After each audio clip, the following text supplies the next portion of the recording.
अस्सलाम वालेकुम। आप देख रहे हैं इंग्लिश प्लानर। आज बहुत ही इम्पॉर्टेंट टॉपिक है पैसिव वॉइस। आपने अगर इंग्लिश ग्रामर में कुछ ना कुछ पढ़ा है तो आपको एक्टिव वॉइस और पैसिव वॉइस का नाम ज़रूर आता होगा। अगर आपको ये नहीं पता कि पैसिव वॉइस और एक्टिव वॉइस क्या होते हैं तो सबसे पहले हम इनका फ़र्क पढ़ेंगे और इसके बाद देखेंगे कि कहाँ कहाँ पे कौन सी फॉर्म्स आती हैं और इनमें हेल्पिंग वर्ब कौन से यूज़ होते हैं। तो इस वीडियो में हम आपको कंप्लीट गाइड करेंगे। एक ही वीडियो में आपको सब कुछ पता चल जाएगा। इस वीडियो को देखने के बाद आपको कहीं से भी कुछ भी पैसिव वॉइस के बारे में पढ़ने की ज़रूरत नहीं है। अगर आपको फिर भी समझ नहीं आ रही तो नीचे जो हमारा कॉन्टैक्ट नंबर है उस पर आप कॉन्टैक्ट कर सकते हैं। आप डिटेल से पूछ सकते हैं, हम आपको बताएंगे। तो चलिए स्टार्ट करते हैं। सबसे पहले लिखा है कि एक्टिव वॉइस और पैसिव वॉइस फ़िक्रात में सबसे बड़ा फ़र्क जो होता है वो सब्जेक्ट का होता है। एक्चुअली पैसिव वॉइस में सब्जेक्ट नहीं होता। एक्टिव वॉइस में सेंटेंसेस की जो टेंसेस की तादाद होती है वो 12 होती है, जबकि पैसिव वॉइस में टेंसेस की तादाद 8 होती है। राइट, ये लिखा हुआ है, आप अपनी कॉपी पे ऐसे ही लिख सकते हैं। एक्टिव वॉइस में फॉर्म ऑफ द वर्ब तब्दील होती है, जबकि पैसिव वॉइस में हमेशा थर्ड फॉर्म रहती है। तो इसको भी प्रैक्टिस हम करते हैं। आपके सामने ए वी और पी वी लिखा हुआ है। ए वी मतलब एक्टिव वॉइस, पी वी मतलब पैसिव वॉइस।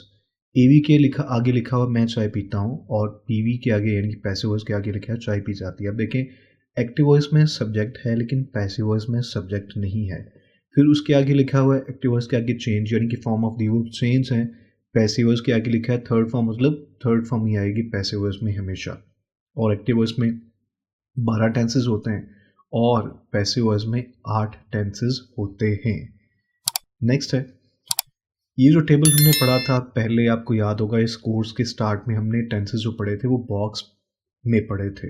यानी हमने पढ़ा था present indefinite, past indefinite, future indefinite. तो इस तरह से हमने पढ़े थे, वो 12 थे। अब ये 9 खाने बने हैं, लेकिन इसमें जो है वो फ्यूचर कॉन्टिन्यूस नहीं होता। नाम मैंने लिखा है लेकिन आपको समझाने के लिए कि फ्यूचर कॉन्टिन्यूस नहीं होता।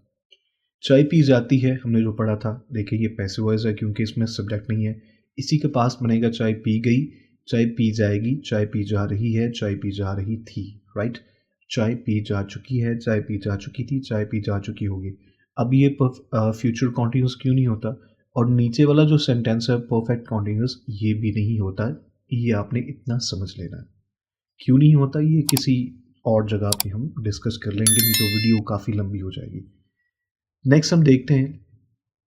देखिए, मैंने आपको बताया था कि सभी टेंसेस में थर्ड फॉर्म यूज़ होगी। तो चलिए हम देख लेते हैं। सभी में थर्ड फॉर्म आपको नज़र आ रही है। अब इनके हेल्पिंग वर्ब के बारे में बात कर लेते हैं। तो इंडेफिनिट में हेल्पिंग वर्ब जो हैं वो लगेंगे कॉन्टिन्यूस के। इंडेफिनिट में इज़ आर एम लगा, पास्ट इंडेफिनिट में वॉज वर्ड लगा और फ्यूचर में विल बी और शैल बी लगा। देखिए, कॉन्टिन्यूस में बी वही हेल्पिंग वर्ब है लेकिन इनमें एक फ़र्क है, वो है बीइंग का। तो आगे चलकर हम देख लेते हैं कि इनसे सेंटेंसेस कैसे बनेंगे।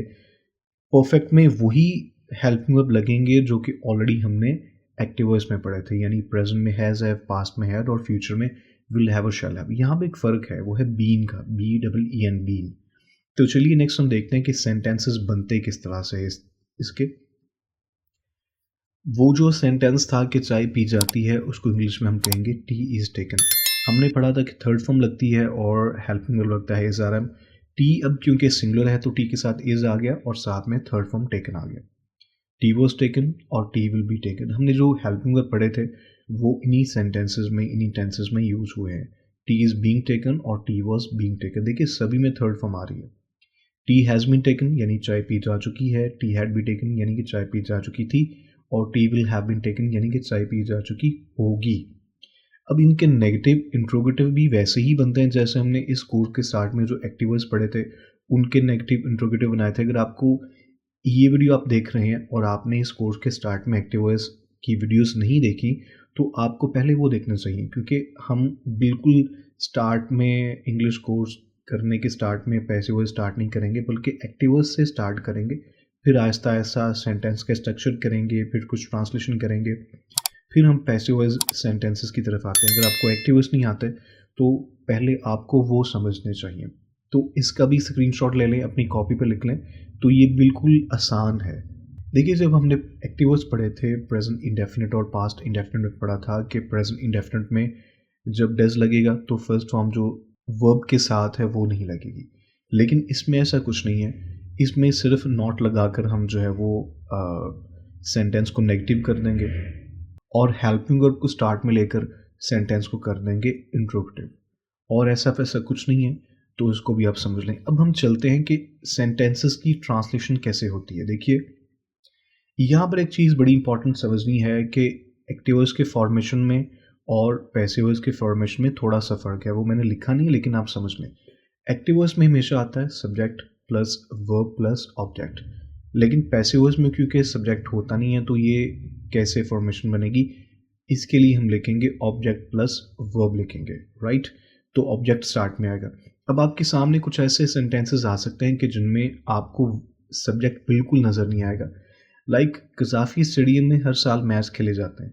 अब मैच खेले जाते हैं, हमें नहीं पता कि इसमें कौन सा जो वर्ड है वो पहले आएगा, क्या ट्रांसलेशन हम पहले करें। तो देखिए, अगर आपको नहीं पता चल रहा कि कौन सा ऑब्जेक्ट है, तो आप देखिए कि इसमें वर्ब कौन सा है। वर्ब का तो हमें सिंपली पता चल जाता है, खेले जाते हैं, ये इसमें वर्ब है, खेले जाते हैं, इसको आप अंडरलाइन कर लें, और इसके जवाब में जो आपको मिलेगा वो होगा हमारा ऑब्जेक्ट। देखिए, खेले जाते हैं वर्ब है, क्या खेले जाते हैं, मैच खेले जाते हैं, तो ये हमारा हुआ ऑब्जेक्ट।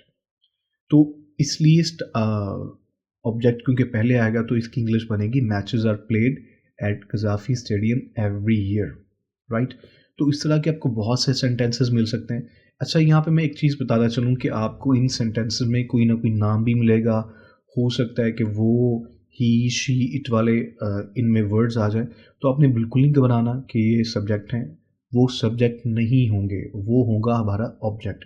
मैं एग्जांपल दे देता हूँ आपको कि अली को स्कूल जो है वो भेजा जाता है। देखिए, इसमें अली जो है वो रोल प्ले कर रहा है कौन सा, ऑब्जेक्ट का। अली स्टार्ट में आएगा, अली सब्जेक्ट नहीं है, अली खुद नहीं जा रहा। भेज कौन रहा है वो इसमें मेंशन नहीं किया है, तो इसके लिए हमें भेजा जा रहा है। Ali is being sent to school, Ali को भेजा जा रहा है, लेकिन अली खुद काम नहीं कर रहा, तो यहाँ पे हमारा ऑब्जेक्ट क्या हुआ, अली हुआ। तो ये कुछ एक्सरसाइज है जो कि आपको करनी है। ये मैंने आपको बताया था कि हर जो वीडियो है उसके आखिर में मैं आपको एक्सरसाइज दूंगा, तो आपने ये वाली कर लेनी है एक्सरसाइज। और ये जो बुक मैंने आपको रिकमेंड की थी 9th की बुक, आपको PDF में मिल जाएगी, तो ये उसी में से लिया गया है एक एक्सरसाइज। तो आप उसको करें, और कुछ समझ नहीं आ रहा तो हमसे पूछें, हम आपको कंप्लीट गाइड करेंगे।